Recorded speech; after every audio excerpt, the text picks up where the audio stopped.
Welcome to Accountants Law Pod, where accounting professionals and law firms converge. Hosted by Lynda Artesani, Sarah Prevost, and Steve Libhart. Welcome back to the podcast, everyone. How's everybody doing? Fabulous. Rain. Well, let's see. It's gone up in temperature. It's 74 degrees today. It's getting dark here. I'll bet. Yeah, doing good. Doing well.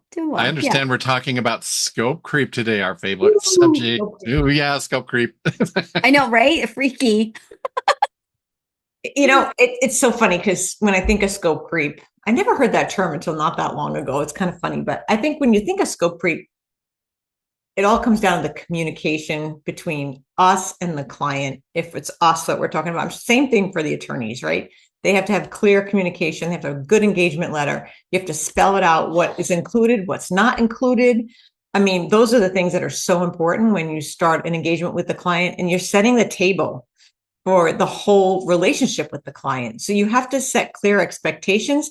And let's face it, we don't speak the same language. Mm-hmm. I think sometimes we just kind of assume they know, but then all of a sudden you find out they don't know. And then it can cause a world of hurt. So I think that the thing for you and I too on that point is we've gotten to the stage where we had to put a lot of things in our agreement that's what's not included, or delineation days. If we find things that are prior to this date, yeah, then it needs to be worked on, which is not included in the current service engagement letter. So it's tough because the easy ones, right off the top of my head that I'm thinking of, the easy ones are, you think the trust account's in balance, you find out it's not, and it's prior to the date. Or, whoops, I forgot to tell you, I got a new credit card and it's not included in the entire, ledger system. And before you know, it's like 800 transactions because it's been several months. Can I jump in there? So give me your opinion on credit card transactions. Yeah. Is it scope creep if you discover that they're using the firm credit card for their personal expenses as well? Oh, that's not. Ooh. I would look at it through that lens personally. I would definitely lots of stuff. advise. I had a client who went to coffee every day. We had 52 weeks of 5 days a week of coffee receipts that were not the firm. Yeah, it's not the firm, but again, it's you're just going to handle the transaction, and the transaction's going to land into your distribution or owner's draw because those are not client meetings. Those are not employee sessions. And I think we're lucky now in the age of AI. Yeah. One thing that AI does a really good job of is you have to clearly define the range of services that you're providing to the client. And sometimes you just kind of blast them out. I've written mine out like in bullet points and things like that. And I just plunk it into AI and I go, please refine this to sound more professional, give it a lot of clarity, and make it readable. Those prompts, and it'll spit out a beautiful document that you still got to tweak it a little bit. But I think that part of that is making sure that the client understands exactly what you're selling to them and where those boundaries are. Because really scope creep is everything that goes outside the boundaries. And there's a lot of that can happen. Okay. So this hangs above my desk for when I'm doing consultations, and it's called scope creep. Wouldn't you put it as, the Nightmare on Elm Street, the title with the law? Wouldn't that be? Yeah, I should do that. Yeah. But I have 7 different points on here. Okay. That should be included in the letter of agreement. One is build awareness. What is the scope of the project? Be clear on the outcome in the letter of agreement. Have clarity over the scope of the work in the agreement and what's not included. Make sure the project is signed off by both parties. Communicate how we're going to do the work and how are we going to communicate, with the results. Develop scripts to communicate with the client. Give them a choice. Do you want the work back to fix things or do you want us to fix them? Because that really does help define scope creep and carry out a post-project review. You're reminding me of something. We had this come up. There was a confusion on the way that they were working in a software. and they had funds going into the wrong account. They needed it to be in the other account. And there was a change of scope that was not the client's doing. It was an outside service that said, hey, we have to change your bank. It's going to fold into this. Everything has been built properly around the old account, but now we had to have a brand new number, a new account. So inside their practice management software, we needed to make sure all of those funds transferred to the new one. Oh, yeah, yeah. However, that was not within our scope. That's not our due diligence. So to your point, we gave it back and said, here are your two options. Surprisingly, they opted to do the work themselves. Wow. And so the secondary point to that was, if it's not done right, there will be a fee for us to fix it. That's the very first thing that I thought of when you said that. Yeah. But there's scope creep in accounting services that you're going ongoing, and there's scope creep in a cleanup. Totally different at the project work. In fact, we always try to do the cleanup project first to see if we want. It's kind of like dating before we get married. We want to know if we really like working with the client. So we do it that way. And then if you look at it that way, that's going to give you a good picture of it. But then that happens a lot in project work, where all of a sudden that you find something that's not in there. And for example, is this scope creep, Steve? You priced out a job. You missed that the undeposited funds had 20 pages there. You only saw the front page and said, oh, there's not much here to clean up. Is it scope creep if you gave them a price to clean it up and that's in there and you found 20? Oh, boy. To the client and say, I didn't realize that instead of having 50, you have 250 things hanging. I think that's on us because we didn't review the file correctly. Okay, Sarah, what do you think? It's a mix. It would be, hey, it is. It's a tough one. It depends too. It depends on, did you do a discovery charge to list it? That's part of your checks and balances. So it would be on you. The other part is something that we do differently now is we list how many accounts are in the file. Yeah, we do. Because some things, all of a sudden, more accounts pop up as you go on. But I just want to go back to that because this actually happened to me. That's why I asked the question, because Steve, I did exactly what you did, what you said. I ate it, ended up doing the work myself instead of giving it to staff. I missed that I saw the front page and I didn't realize that there was 50 more pages. And this is a long time ago. This was caused by somebody. Remember when the PayPal app got connected and it just brought everything in and there was no way for that? That's what happened in this file. It was a mess. And it was more than 50. It was like 500 pages. Oh, and I should have gone back to the client and said, look, I missed this. This is going to take, I did go back and say it's going to take a lot of time, but I ate that. And I should have gone back and say, look, this was caused by the paper. This is before, I think before online even. No, it had to be with online, but it was just a mess. And it was that app pulled in differently than a bank feed. And it was just. So my question though on that, because it happened to me. I connected an app and I ended up with a lot of receivables in undeposited funds that should have never landed there. Well, that was on me. It's a big, messy place, though. It's a big, messy place. It just depends. It depends on where you paid for the time to scope out the work. Did you list it out? Was it part of your findings? And if it was part of your findings, or if it wasn't part of your findings, but it's something you ultimately missed, then yeah, it is. I'm sorry. That's on you. Okay, so here, we just talked about this a little while ago before we started this recording. We keep a scope creep file for each client. And within that file, and you brought this up, Lynda, which I thought was brilliant, also have in that file wins where we've saved money for the client, where we've done all these things. Yeah. And then you can go back in your scenario where all of a sudden you had several hundred undeposited funds when you only saw 50 or so in the beginning. You can say, you know what? I didn't realize there were this many out here, but now I see it. So the scope of this is bigger, but here's where I've saved you money. Here, boy, didn't we get excited when we did X, Y, or Z or whatever it was. And you can say, but this is going to cost a little bit more. And I apologize, but I really want to be honest and upfront with you. I probably should have gone to the client. I should have gone to the client and said, I totally missed this. and see if I could work it out. I didn't do that, but in my head, how I resolved it in my brain was like, there's been where I've priced them. And this is like right in the beginning when we stopped doing hourly and I started shifting over to fixed pricing. Yeah. And I remember thinking to myself, all right, you win some, you lose some. On the weekends, I didn't, obviously if I had made staff do it, it would have cost me more.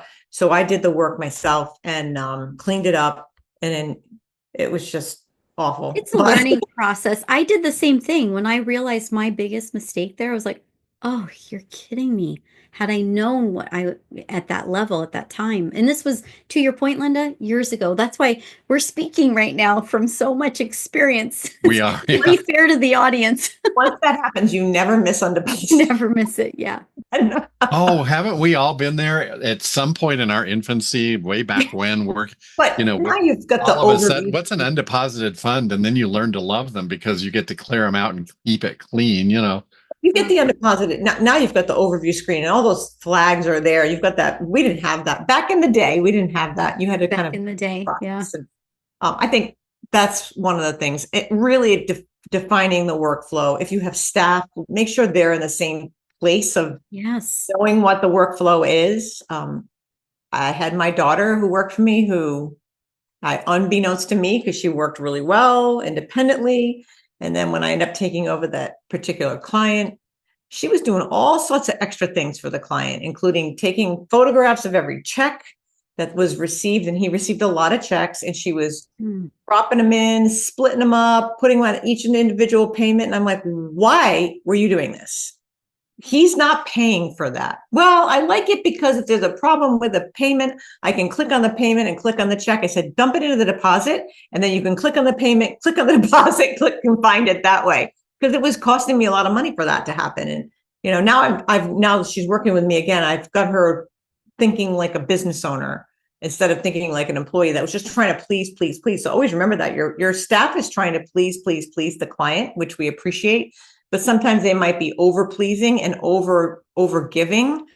We had that happen with one of our staff members. The guy didn't pay for payroll, and he was asking, I want to know if they have how much PTO, and I want to know, and he didn't pay for that. And finally we had to jump in, and we had her answer it. He still kept on it, and we had to jump in and answer it very clearly. Again, great use case for ChatGPT. Write what you want to write. It can be as nasty as you want. Plunk it in, say, make this nice and professional, but clear. And then all of a sudden it spits out something, well, it sounds a lot better than what I was going to say. Yeah. Yeah. I use that so much that's one of the main use cases for me for not just chat, but we use you.com. Just using the AI, that's the most successful use case. Is it perfect? No, I still have to go in and make it me, but it helps me I can tell it, look, I know this is a really angry toned email. Can you make this more just professional or more clear or not so angry? And then it can fix that stuff. So it's a good place to put it in. And then you got to take out the part where they go, I hope you're doing well. Because every time they start an email, it's always like, I hope you're doing well. It's like, we don't talk like that, but that's kind of how the AI is trained, I guess, to be, I think of the little things, the nuances with team, staff, or anybody else for that matter. You got to also decide what's immaterial. At some point, chasing down $20 on something that's very You don't want to nickel and dime them, no. No, that's ridiculous. I mean, if I was in an hourly space, you'd be mad as a client. Yeah. Right? To be having to pay for something like that.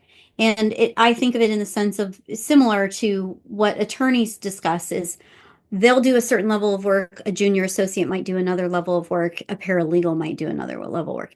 It's the same thing. It's the same conversation. So scope creep can happen outside of our engagements with clients. It can happen internally with the staff and how we lay that out. And I believe that what we need to go back to is the structure as best as possible. But also, it is sometimes really hard to navigate the space to understand, are you asking for something more? Is that really outside the scope? Sometimes it does feel, and sometimes you have somebody on your team that makes a mistake. Yeah. And they have to go back and clean it up, which I have, faced recently and directed on how to orchestrate that cleanup as best as I can. But it comes down to following the money, ensuring that you've got the data in the right place. So, Well, and I think that, the type of clients that we work with are professionals. They spend a lot of money to become attorneys. They learn how to write, they learn how to listen, they learn how to speak to their clients. yeah. And scope creep is something that they're very aware of. And I've really, having worked in several law firms over the past 20 years, I really admire when I find an attorney who handles scope creep professionally and they're like, okay, fine, we'll do this extra work. And they just bill the client for it and it's not a big issue. Yeah. It's, you asked me to do it, I did it. Like you always say, Sarah, we're in business too. We get it. We get it. Yeah. We get it. So it's not something to be afraid of to broach with the client, but it's something you need to be organized with in keeping track of. Steve, we were talking about this earlier. You likened it to the construction industry, right? And work scope change, and something for you that recently came up. You agreed upon a design and implementation, and then you went back and said, "Hey, I want to have X, Y, and Z," and it was like, well, of course, that's going to cost more because that's material and labor charge included in that, and that's very similar to what we do. I think where it gets really murky to Lynda's point earlier, and you were saying this too, Steve, is the conversation around it. Just because you decided, oh, lucky stars, you landed the Amex Platinum, and now card number 5 is walking in the door, doesn't mean you're losing card number 4. Right. Or you're switching it out, right? You're going to have that much more in transaction volume. That was not included in our engagement 2 years ago, a year ago, whatever it is. So 5 more bank accounts, business changes. So they started their firm and we're like, yay, this is wonderful. You're growing your firm. But then if you've added a lot more attorneys to staff and then they need them to be tracked to see if they're productive, all of that leads to a complete overhaul. If they started small, 4 employees and now they have 50 employees, it's a whole different game. And I think that has to be addressed. I think you can address it in the right way though. So you can end up making that a profitability moment in your firm. If you address it properly, you have good communication lines open with your client. I think that you can implement some good strategies to transform scope creep, which can be very bad on our end. And it can be really impactful that it hurts our bottom line, our profitability. And you can spin that to a opportunity to add services and grow your firm. Absolutely. Absolutely. It's a great door opener. Mm-hmm. Yeah, I'm glad you asked us to do this. It may take us, we may not be able to get to it for another month, but I talked to you, I'm role playing now. I talked to you, Miss Artesani, about this KPI in your firm, and you've just opened the door. We're going to do this. It's going to cost you this much more, and we're going to tie it to this conversation we had 3 months ago, and I'm going to give you these numbers. And you've just sold them the scope creep, lock, stock, and barrel, and they're like, they can't wait to get the results. Yeah. I swear to you, I've done that. Yeah, you have to be a good salesperson though. But also you can look at, and there's also ways for us to look at maybe how the work is being managed. And the way we had a client recently that was doing everything manually. Every piece of data was being put in by hand. No bank feeds were there. And our opportunity was to jump in and say, okay, let's get the bank feeds connected because now we can help with automation and now we can do more for the client. We freed up, we can do more for the client. And I think that that's a key part too, because automation and technology can definitely play a key role in efficiently managing the file. And I think that that's a opportunity that we don't want to miss. And sometimes we just need to look at the file, look at what we sold them, especially if it's a client that's been with us for a long time, kind of take a look at what we've sold them. Because, these scope creep things can happen little bits at a time where a job was here and now the job is actually here. And without knowing it, it's now so much bigger than when you initially started with them. And maybe they had 2 bank accounts and now they have 10. And, those are extreme conditions, but that can happen very easily where it's just another extra bank account. Like Sarah said, perfect example, the credit cards. And then there's all this volume coming in that, you're looking at staff. Well, why is this taking you so long to do this job? Not never used to. We have to keep eyes on all of that stuff because they don't even tell you that they've added all these What about the one, Lynda, with, you handle this. Aren't you going to handle my payroll? Or you handle this. Aren't you going to have my 1099s? No, that's why we have an exclusion list. Or the 401k annual audit. Oh, yeah, no. All of a sudden, it's like, surprise. this workers' comp thing, doesn't this land in your scope? Yeah. No, sorry, that doesn't fully land in our scope. So I just think sometimes that's where the assumptions come in because they don't understand what we do, and we just assume. Keyword, they assume it's accounting. They may have had, with the work environment the way it is nowadays, so many of us working remotely. A lot of these law firms have been used to having an accountant sitting in the corner office behind the stairs for the last 20 years. And they did the 401k audit. They did the workers' comp audit. They did all this stuff. And they went and bought the coffee on Saturday to make sure that the office was stocked for the next week and all that stuff. And then they come to us. Well, my accountant did that. My in-house accountant did all this stuff. I just thought this was part of accounting. It's true. You mean you want me to order coffee for you, Steve? Is that what you're? Yeah, I'll send you an order. I think one of the biggest places scope creep can happen is in payroll. Yeah. That it just becomes, the littlest thing can turn into a huge thing where you're on the phone on hold getting courtesy hung up on, Sarah, for hours and hours and hours trying to fix something that wasn't anything that we were involved in, but she ended up having to work and fix. And a lot of time went into that, so that can end up being scope creep. Yeah. And things that were not in our space are agreed upon. We didn't even handle it. Right. Yeah. It's okay, I think, to track the scope creep. Let's say you have a flat rate client, but you have this extra project now that became scope creep. It's okay to actually create an invoice. Let's pretend like you're not going to charge for it this time. Create an invoice, show the number of hours, show everything that you did and say no charge or courtesy discount or whatever, and present that to the client and say, this is the value of what I just did this time for you. And now you've added this on. I project that this is going to take about that same amount of time every month now. So we're going to have to look at this addendum to the letter of agreement that we have that says going forward, this is what this extra payroll add-on is going to cost or whatever. We don't mind doing it. It's a new letter. I'd say it's a new letter of engagement as far as the services go. I'm not going to me, it just feels like the addendums do not make the whole pie anymore. You're a different structure or you're a different entity. That's the other good point. thing. Yeah. Entity changes. Okay. I get it. That's fine. Entity changes with hiring. Entity changes with more locations, compliance, like all of these things. All right, you've just become a brand new client again. Let's get into fair market value at this point because we're not the same. We're not the solo. We're now X. We're not the two attorneys. We're now this. It can be the initial conversation maybe you have with, I don't know, the lead, whoever, not the partner, not the managing partner. And sometimes they're not involved. They're way too busy. They're too important to be bothered with something like this. And then they're not around. They're not really giving you. And then information comes out secondary to you're already working in the file. And all of a sudden something that you had no clue about lands in your lap that made a complete pivot on the file.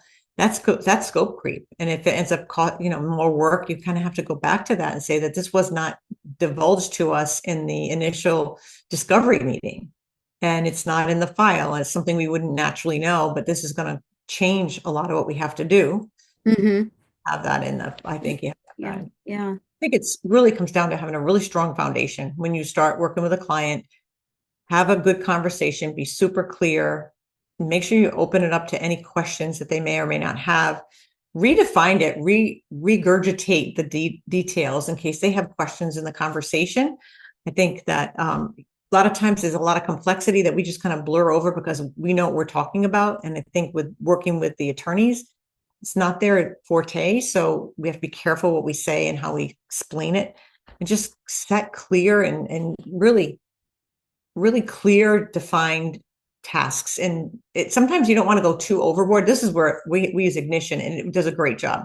And they've implemented AI in a beautiful way. So we can put something together and then ask it to redo it. And it does a really great job of redefining the details so that our quote is super clear.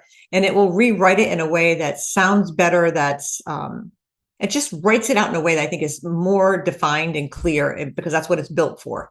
And anytime you can do that and make it better and better and better, I think that's going to help you get that foundation because really that's the beginning of your relationship with the client. And if that goes wrong in the beginning or goes south or sour, that can really ruin your time with the client or animosity. I mean, if you have to go back to charge them more, money conversations are always difficult with clients. So yeah, but always have your contract in writing. Don't not have it in writing.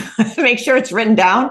I've heard people say that, oh, this went really bad. It was a handshake deal. Oh, please don't do a handshake deal. Make sure you have it written down. And this goes for the attorneys as well. They know that. I mean, they're smart people. Always have a backup plan. Have a meeting. Onboarding is key. We know some people that actually charge for onboarding because it is a bigger lift for us in the beginning of a file. So you might want to, that's another important piece as you start building your relationship with the client and keep the lines of communication open. I can't tell you how many times Sarah has said, how many emails did you send? Pick up the phone and call them because that can be so much better than just writing out an email. It's misinterpreted or a text or however you're messaging. She says, why don't you just call them right now. But it's true. And it's a lot easier just to send out that email. And then they're like, they never responded. Well, call them. And sometimes if you call them and you say, I'm thinking about you and start the conversation in a way that they're like, wow, they really care about me. It's going to go a long way.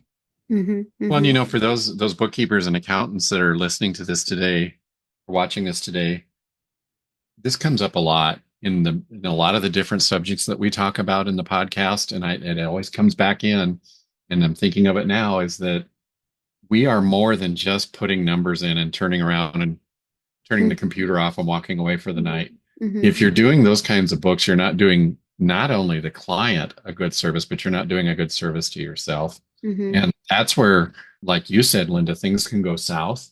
There can be misunderstandings. The client can say, well, now I need this done or I need that done or whatever. And if you're not monitoring and running your business the way you professionally should and really focusing in on how you're putting those numbers together, scope creep can come in and take over the whole picture very easily. It can make you feel resentful. Yes. Especially resentful to yourself because you didn't open up your mouth and say something like, this is well out of the scope. And we need to have the conversation and do that before you actually do the extra work. Because once the work is done, going back and billing them, it's a harder conversation because then they weren't aware that it was going to cost them more, even though they probably should know. So you really want to make sure that you have it's just all about communication, really, when it comes to it is. And they know that a letter of agreement is coming, but don't be afraid to talk to them right up front and say, if you have extra projects, we call that scope creep. If you have these extra things, we're open to it. We're open to being a big part of your team and communicating with you, but know that we're going to watch that and we're going to make you aware of it when it happens. Yeah. They'll get it because that's what they do in their business. Oh, I'm sure they have it happen with them as well. Like all the time, like family law. And they just I just remember going through it, my daughter going through it and having a call and the call at all hours of the night. All I could think of is the clock is ticking and that's money being burnt. But I mean, they really have a hard job. So I could see where that could really expand into he said, she said, and all of a sudden this little tiny divorce that might have been mediated is now big. And it's hard to put the bumpers on it. So yeah. Good conversation. Yeah. It's a lot. It's a lot of stuff behind scope creep. She said. To support the Accountants Law Pod, please take a moment to like, share, and review this episode. And be sure to subscribe to this podcast on YouTube and wherever you find your favorite podcasts. If you have questions, topic requests, or guest suggestions, you can email us at info@accountantslawpod.com or send us a message through our website, accountantslawpod.com. To join us in the Accountants Law Lab, which meets every Friday, visit our website at accountantslawlab.com to sign up. This has been good. It is good. For sure. Yeah. Thank you all for watching. We'll see you all next week. Yes. Bye-bye. Bye-bye.